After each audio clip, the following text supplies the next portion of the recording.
الحمد لله رب العالمين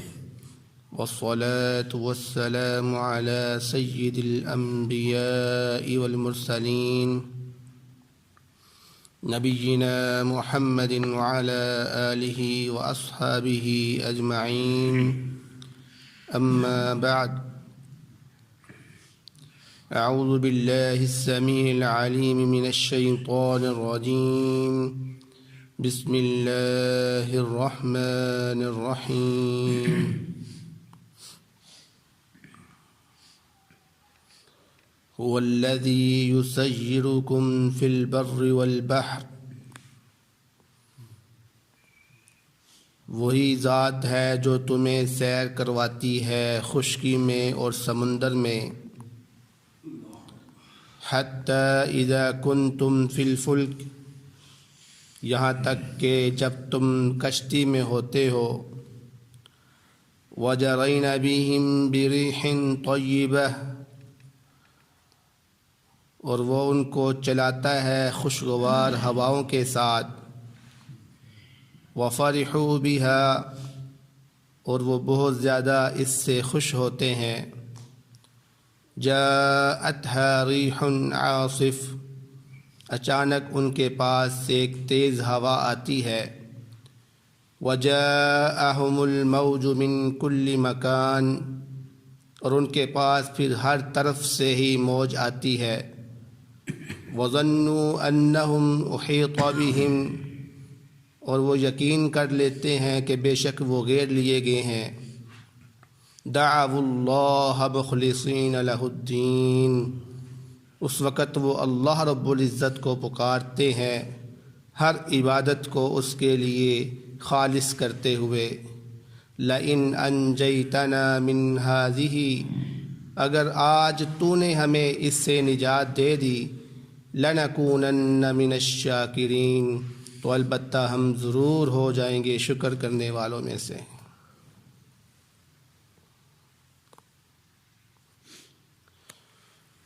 سورۃ یونس کی آیت نمبر 22 آپ کے سامنے تلاوت کی گئی ہے اس آیت سے پہلے اللہ رب العزت مشرکین کا حال بیان فرما رہے تھے کہ جب ان کے اوپر مصیبت آتی ہے تو وہ اللہ رب العزت کو پکارتے ہیں اور جیسے ہی وہ مصیبت ختم ہو جاتی ہے تو وہ لوگ ایسے ہو جاتے ہیں کہ جیسے ان کے اوپر مصیبت آئی ہی نہیں تھی یعنی فوراً اللہ رب العزت کو بھول جاتے ہیں وہ اسی کی مثال آگے اللہ رب العزت اس آیت مبارکہ میں بیان فرما رہے ہیں کہ اللہ تو وہ ذات ہے کہ جو تمہیں خشکی میں بھی چلاتا ہے اور تمہیں سمندر میں بھی چلاتا ہے اللہ رب العزت نے تمہیں 2 قدم دیے جس کے ساتھ تم اس خشکی میں اس زمین میں سیر کرتے ہو چلتے پھرتے ہو اسی طرح تمہیں سواریاں میسر کی اونٹ ہو گیا گدھے ہو گئے کھچر ہو گئے اسی طرح گاڑیاں اللہ رب العزت نے تمہیں عطا کی تاکہ تم دور دراز کے سفر بآسانی سے طے کر سکو اسی طرح سمندر کے اندر اللہ رب العزت نے تمہیں کشتیاں عطا کی بڑے بڑے جہاز آپ کو عطا کیے تاکہ آپ سمندر کی بھی سیر کر سکو اللہ تو وہ ذات ہے تم کس طرح اللہ کو بھول سکتے ہو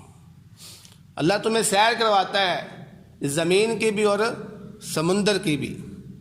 فرمایا حتی اذا کنتم فی الفلک جہاں تک کہ جب تم کشتی کے اندر ہوتے ہو تو اس کشتی کو اللہ رب العزت بڑی خوشگوار ہواؤں کے ساتھ چلاتا ہے اور تم خوش ہوتے ہو کہ ماشاءاللہ دیکھو کتنا خوبصورت منظر ہے کتنی ٹھنڈی ٹھنڈی ہوائیں آ رہی ہیں اور کشتی خود بخود چلتی جا رہی ہے کتنا خوبصورت منظر تم دیکھتے ہو اور پھر خوش بھی ہوتے ہو پھر اچانک کیا ہوتا ہے کہ اچانک وہ جو خوشگوار ہوائیں ہیں وہ طوفانی ہواؤں میں بدل جاتی ہیں تیز ہوائیں آنا شروع ہو جاتی ہیں اور ان تیز ہواؤں کے ساتھ پھر سمندر کا پانی جو ہے نا وہ لہریں وہ بھی تیز ہو جاتی ہیں تو جب پانی کی لہریں تیز ہوتی ہیں تو کشتی خطرے میں آ جاتی ہے اس وقت جو کشتی میں لوگ بیٹھے ہوتے ہیں وہ یقین کر لیتے ہیں کہ اب ہم جو ہے نا وہ گھیر لیے گئے اب ہم یہاں سے نہیں بچ سکتے۔ تو اللہ رب العزت فرماتے ہیں کہ ان مشرکین کا حال یہ ہے کہ جب اس مصیبت میں پھنستے ہیں، جب وہ دیکھتے ہیں کہ اب اس سمندر میں ہم پھنس چکے ہیں اور ہمیں نکالنے والا یہاں پر کوئی نہیں ہے، تو اس وقت یہ کیا کرتے ہیں؟ دعوا اللہ مخلصین لہ الدین، صرف اس اللہ رب العزت کو ہی پکارتے ہیں۔ اس وقت ان کو کوئی ان کا باطل معبود یاد نہیں آتا۔ اس وقت اگر یاد آتا ہے تو صرف اللہ رب العزت ہی یاد آتا ہے۔ کیوں؟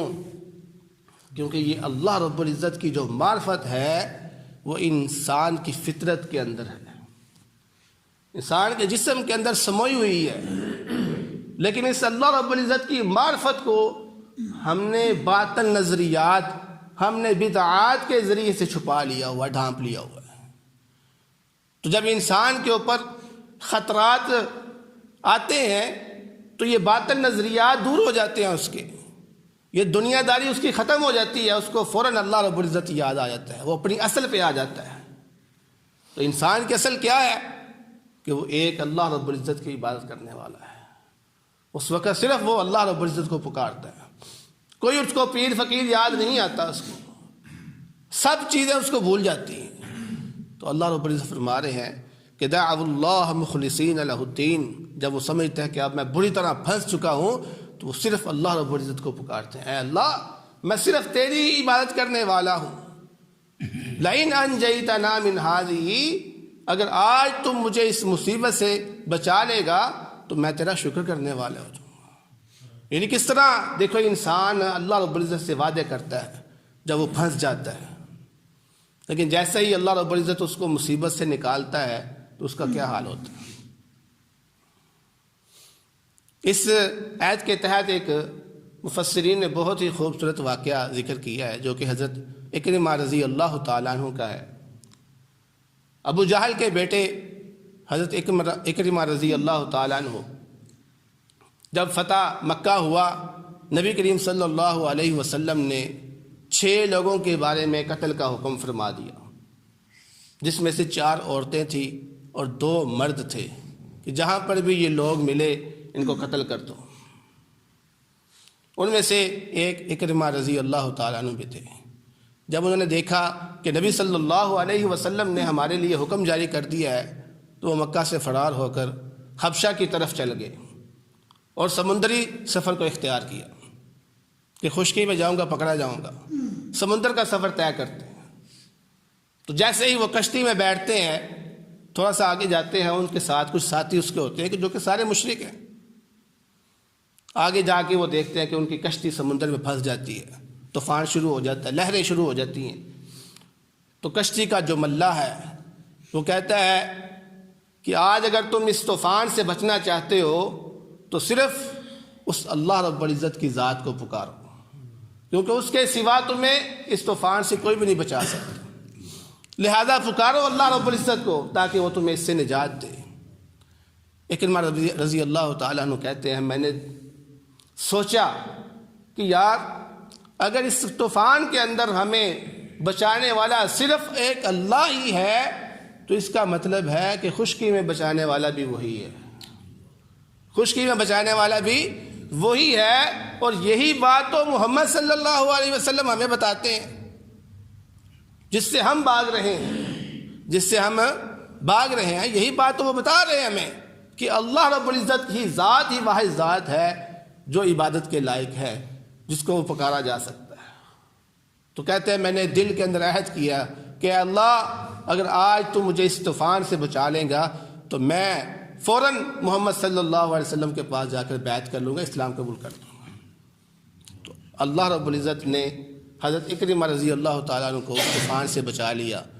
تو جیسے ہی وہ اس طوفان سے باہر آتے ہیں تو کہتے ہیں میں فوراً نبی صلی اللہ علیہ وسلم کے پاس گیا اور میں نے معذرت کی کہ میں فرار ہو گیا تھا، اب میں اسلام لے کے آنا چاہتا ہوں۔ تو نبی کریم صلی اللہ علیہ وسلم نے بڑی خوشی کے ساتھ اس کو کلمہ پڑھا دیا۔ اور یہی تھے وہ اکرمہ رضی اللہ تعالیٰ عنہ کہ جب حضرت ابوبکر صدیق رضی اللہ تعالیٰ عنہ کے دور خلافت تھا تو منکرین زکوٰۃ اور مرتدین کے لیے جو جہاد قائم کیا گیا تھا ان میں سب سے آگے یہی تھے، حضرت اکرمہ رضی اللہ تعالیٰ عنہ۔ تو یہ تھے وہ صحابی کہ جب وہ کسی چیز کو دیکھتے ہیں تو وہ پہچان جاتے ہیں اللہ رب العزت کی معرفت کو، کہ نہیں اللہ ہی ہے، اصل چیز یہی ہے لوگوں، یہ ساری پیری فکری یہ سارا دھوکہ ہے، ایک اللہ کے ذات ہی ہے جو عبادت کے لائق ہے۔ اگر انسان ان ساری نظریات کو چھوڑ کر، ان تمام باتوں کو چھوڑ کر سوچے تو یقیناً وہ یہی فیصلہ کرتا ہے کہ یار اللہ رب العزت کے علاوہ کون ہو سکتا ہے جو عبادت کے لائق ہے، تو پھر ہم کیوں ٹھوکریں کھا رہے ہیں در در کی؟ کوئی فائدہ نہیں ہے اس کا۔ اس لیے ہوش میں آئیں، آنکھیں کھولیں کہ اللہ رب العزت دیکھو آپ کو کیا یہاں پر بار بار بیان کر رہا ہے۔ قرآن کھولیں، اس کا مطالعہ کریں، آپ کو خود سمجھ آ جائے گی کہ اصل میں توحید کیا ہے اور اسلام کیا ہے۔ تو اللہ رب العزت یہاں پر یہ بیان کرنا چاہ رہے ہیں کہ انسان بڑا ناشکرا ہے، انسان بڑا ناشکرا ہے، اپنی مرضی سے جو ہے نا وہ اپنی ضرورت کی چیزیں جو ہوتی ہیں اس کو حاصل کرتا ہے اور پھر بھول جاتا ہے۔ تو یہاں پر اللہ رب العزت نے ان مشرکین کا حال ذکر کیا جو کہ نبی صلی اللہ علیہ وسلم کے زمانے کے تھے، لیکن افسوس ہوتا ہے ہمارے اس زمانے کے جو مشرک ہیں ان کے اوپر جتنی مرضی مشقت آ جائے، تکلیفیں آ جائے، وہ پھر بھی اللہ کو نہیں پکارتے۔ مجھے یاد ہے کہ میں پچھلے 1-2 سال میں لاہور میں ہاسپٹل میں تھا، وہاں ایک شخص تقریباً 1 ہفتے سے بیمار پڑا ہوا تھا اور اس کے جوان بیٹے اس کے پاس کھڑے تھے۔ جب اس نے دیکھا ہمارا باپ تکلیف میں رو رہا ہے تو باپ کے گلے لگ جاتا ہے، رونا شروع ہو جاتا ہے، اور کیا جملے ادا کرتا ہے، وہ کہتا ہے ابا جی پیر صاحب کو پکاریں، پیر صاحب کو اپنے تصور میں لے کر آئیں، ان کی تصویر اپنے تصور میں لے کر آئیں اور ان کو پکاریں، ان کو کہیں کہ میں تکلیف میں ہوں، مجھے نجات دے دو، میں تھک گیا ہوں یہاں رہ کر، مجھے گھر لے جاؤ۔ پیر صاحب کو پکاریں، پیر صاحب کو پکاریں۔ یعنی اتنی مشکل حالات میں بھی وہ پیر صاحب کا نام لے رہا تھا، اس نے ایک لفظ بھی نہیں یہ کہا کہ اے میرے ابا جی اللہ رب العزت کو پکارو کہ وہ تمہیں اس سے نجات دے دے گا۔ یعنی کتنی مشکل اس کے حالات تھے، مجھے ترس آ رہا تھا، لیکن اس کے جب جملے میں نے دیکھا تو میں حیران ہو رہا تھا کہ دیکھو اتنی مشکل کے اندر بھی یہ اللہ رب العزت کو نہیں پکار رہے، تو ان کا کیا حال ہوگا۔ اس لیے خدا را اس قرآن کی طرف آ جائے، اس قرآن کا ترجمہ پڑھیں تاکہ آپ کو اصلیت کا پتہ چل جائے کہ اصل دین ہے کیا۔ تو اللہ رب العزت آگے فرما رہے ہیں فَلَمَّا أَنْ جَاءَهُمْ إِذَا هُمْ يَبْغُونَ فِي الْأَرْضِ بِغَيْرِ الْحَقِّ، پس جب ہم ان کو نجات دے دیتے ہیں تو وہ دنیا کے اندر، وہ زمین کے اندر بغیر حق کے سرکشی کرنا شروع ہو جاتے ہیں۔ یعنی جیسے ہی ان کو نجات ملتی ہے فوراً وہ اپنا منہ پھیر لیتے ہیں، جیسے ہم اللہ تعالیٰ کو جانتے نہیں ہیں، بھی کون اللہ، ہم اپنے کاموں میں لگے ہوئے ہیں، ہمارے ساتھ تو پیر صاحب ہے، ہمارے ساتھ تو فلانا ہے،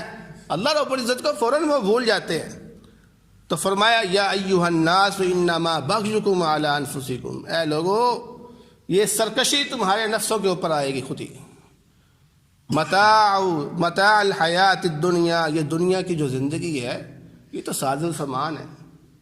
یہ تھوڑی سی چیز ہے، تھوڑی سی مدت ہے اس میں، اس کے بعد کیا ہوگا ثم الینا مرجعکم، پھر تم ہماری طرف لوٹو گے، فَنُنَبِّئُكُم بِمَا كُنتُمْ تَعْمَلُونَ، پھر ہم تمہیں خبر دیں گے کہ تم کیا کام کرتے رہے ہو، تم کیا عمل کرتے رہے ہو۔ اس لیے یہ چھوٹی سی جو زندگی ہے اس میں اپنے آپ کو مشغول مت کریں، اس کو ہی اصل مت سمجھے، بلکہ اصل زندگی تو آپ کی آخرت میں آنے والی ہے۔ پھر اللہ رب العزت تمہیں ہر چیز کی خبر دے گا، تم یہ بھی کام کرتے رہے، تم یہ بھی کام کرتے رہے، لہذا یہ بھی جرم تھا، یہ بھی جرم تھا، یہ بھی جرم تھا، پھر اللہ رب العزت تمہیں سزا دے گا۔ اس لیے اس کی سزا سے بچ جاؤ اور اپنی آنکھیں کھولو، کہیں ایسا نہ ہو کہ وقت گزر جائے۔ تو دعا ہے اللہ رب العزت سے جو سنے اس پر عمل کرنے کی توفیق عطا فرمائے۔ بہترین صدقہ جاریہ حاصل کرنے کے لیے اس ویڈیو کو لائک، کمنٹ اور شیئر کرنا مت بھولیں۔